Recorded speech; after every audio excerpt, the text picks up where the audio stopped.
First రోజు జీతంలో 50% ఆధారంగా ఓపీఎస్ నడుస్తుంది. అప్పుడు పెన్షన్ స్కీమ్ నడుస్తుంది.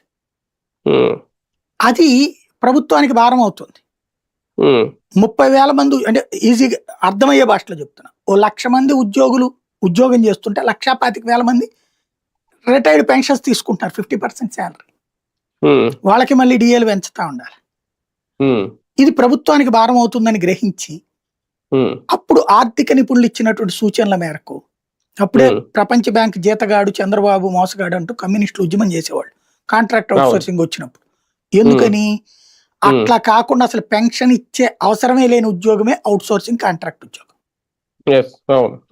ఆ రోజు నుండి ఈ రోజు వరకు కాంట్రాక్ట్ అవుట్ సోర్సింగ్ ఉద్యోగులే ఎక్కువ రాష్ట్రంలో ఒరిజినల్ ఉద్యోగుల కంటే కూడా.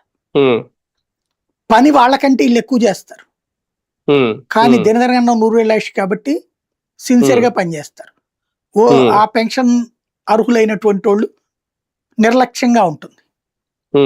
అది బాబు గారి ఆలోచన, దానికి అనుగుణంగా నడుస్తూ వచ్చింది.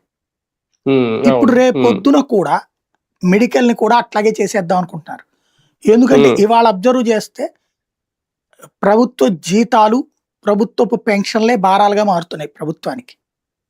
సంక్షేమ పథకాలు ఏమి ఇవ్వలేకపోవడానికి కారణం ఏంటి అంటే ఇవే. ఇప్పుడు ఆంధ్రాలో ప్రభుత్వానికి అతిపెద్ద ఖర్చు జీతాలు.